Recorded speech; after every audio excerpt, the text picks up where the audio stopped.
Hai, perkenalkan nama saya Monalisa Gultom, NIM saya di 1101190102. Saya dari Fakultas Ilmu Komunikasi Universitas Bung Karno.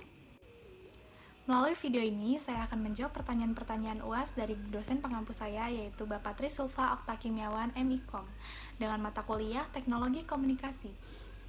Pertanyaan pertama, Alvin Toffler menulis The Third Wave. Dia membagi perkembangan peradaban dengan teknologinya menjadi 3 bagian gelombang, yaitu fase pertanian, fase industri, dan fase pasca industri.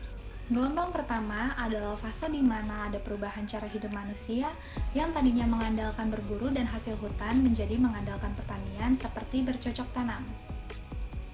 Gelombang kedua, pada fase ini, tenaga manusia mulai beralih digantikan oleh tenaga mesin. Pada gelombang ini ditandai dengan munculnya revolusi industri. Gelombang ketiga atau fase pasca industri ialah yang paling modern, atau disebut juga era informasi di mana kemajuan teknologi komunikasi dan transportasi mendorong deurbanisasi. Pertanyaan kedua, teknologi syarat dengan nilai-nilai tertentu dan mengganggu kemapanan manusia yang berpengaruh pada perkembangan peradaban manusia. Uraikan kondisi tersebut. Kondisi ini dilematis yang menjadi berpengaruh dalam hal-hal seperti tidak ada negara yang kuasa atau sanggup menahan laju teknologi. Teknologi berkembang sangat cepat melampaui kesadaran manusia. Aktif atau pasif dalam menerima teknologi di mana manusia terbagi menjadi 2 kategori, yaitu aktif menerima atau juga pasif menerima, dengan kata lain menolak teknologi. Manusia tidak akan bisa menyalahkan teknologi. Teknologi tidak dapat dibeli, dan pengaruh lainnya adalah masyarakat maju karena teknologi. Untuk pertanyaan ketiga, sebagaimana masyarakat pertanian dan industri, masyarakat informasi juga mempunyai ciri-ciri. Ciri-ciri yang pertama yaitu masyarakat terkena terpaan media massa dan komunikasi global. Yang kedua, masyarakat menjadi sadar akan informasi dan mendapatkan informasi secara cukup. Yang ketiga, masyarakat memiliki ketergantungan yang sangat besar terhadap media massa karena membutuhkan informasi yang aktual. Yang keempat, masyarakat menjadikan informasi sebagai komoditas bernilai ekonomis. Dan yang terakhir, yang kelima, yaitu masyarakat mengakses informasi berkecepatan tinggi, selalu aktual, bahkan hanya dalam hitungan menit atau detik ketika suatu peristiwa sedang terjadi. Untuk pertanyaan yang terakhir, nomor 4, yaitu masyarakat maya memiliki realitas antara lain bermain topeng, miskinnya tatap muka, budaya narsisme, membangun avatar, alone together, budaya selalu terhubung, budaya komentar, kekaripan dan keheningan, dan yang terakhir, kedangkalan makna.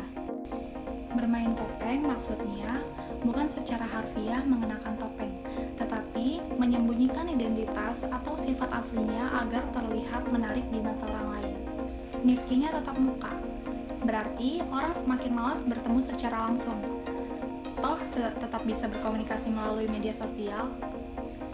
Budaya narsisme, sifat ingin populer tentu secara berlebihan yang cenderung mengarah ke hal negatif untuk kemudian dipublikasikan di media sosial. Membangun avatar. Avatar ialah suatu gambaran yang mempresentasikan diri sendiri, namun tidak mewakili sifat asli dari orang tersebut. Budaya selalu terhubung ini dapat dilihat dari orang yang selalu ingin membagikan pengalamannya lewat suatu postingan.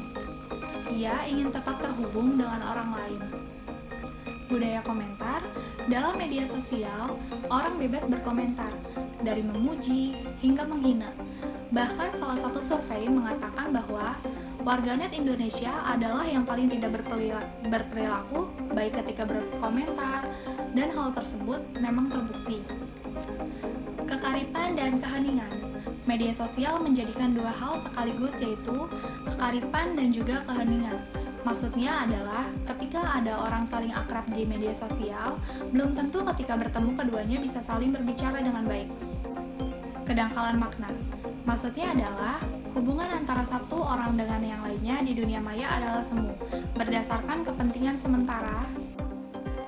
Itulah jawaban UAS saya untuk mata kuliah Perkembangan Teknologi dan Komunikasi. Terima kasih.